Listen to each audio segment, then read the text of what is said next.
নমস্কার বন্ধুরা, আকাশের রান্নাঘর থেকে আপনাদের সবাইকে স্বাগত। আজকে আমি কচু শাক রান্না করে দেখাবো চিংড়ি মাছ দিয়ে। দেখো, এখানে আমি চিংড়ি মাছের নুন হলুদ মেখে রেখেছি। এখানে একটা বড় সাইজের পেঁয়াজ কুচিয়ে নিয়েছি। এখানে আদা রসুন বাটা দিয়েছি। দেখতে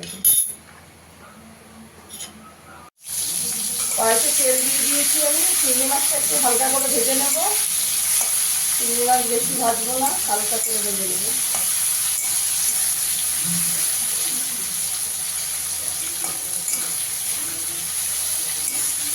একটু ভেজে নেবো চিংড়ি মাছটা। এই যে কচু শাকটা সেদ্ধ করে রেখেছি, এখানে আমি চিংড়ি মাছটা আমার ভাজা হয়ে গেছে, তুলে নেব।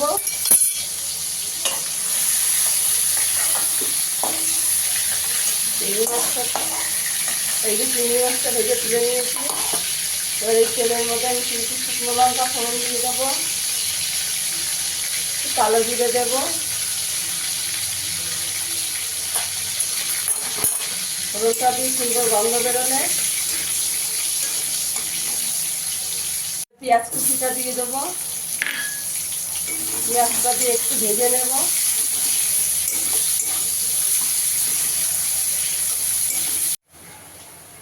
পেঁয়াজটা আমার লাল করে ভাজা হয়ে গেছে। এবারে আমি 1 চামচ আদা রসুন কাঁচা লঙ্কা বাটা দিয়ে দেবো।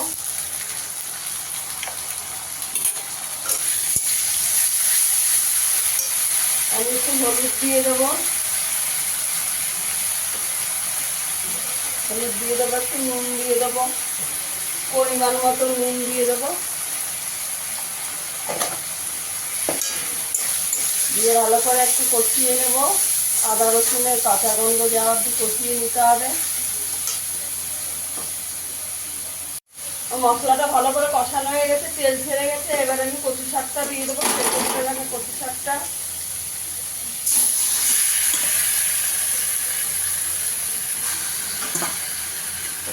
দিয়ে ভালো করে একটু মিশিয়ে নেবো মশলার সঙ্গে।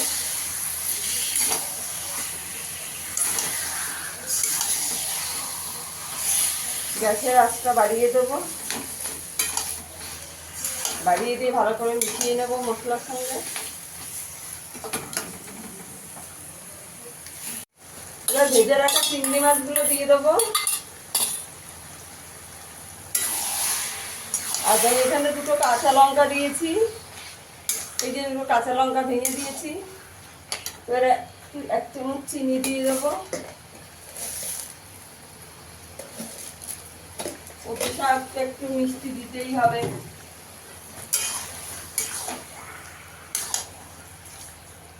আর 10 মিনিট পরে জলটা শুকাক, আর 10 মিনিট হবে এখনো।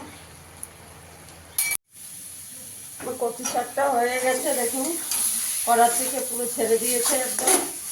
কিন্তু আমার ভিডিওটা যদি ভালো লাগে লাইক করবেন, শেয়ার করবেন, চ্যানেলটিকে সাবস্ক্রাইব করে রাখবেন। এবার আমি নামিয়ে দেবো। এবার সার্ভ করে দেখাচ্ছি। দেখুন, এই যে কচু শাকটা আমার হয়ে গেছে। কেমন হয়েছে বন্ধুরা আমাকে কমেন্টে জানাবে।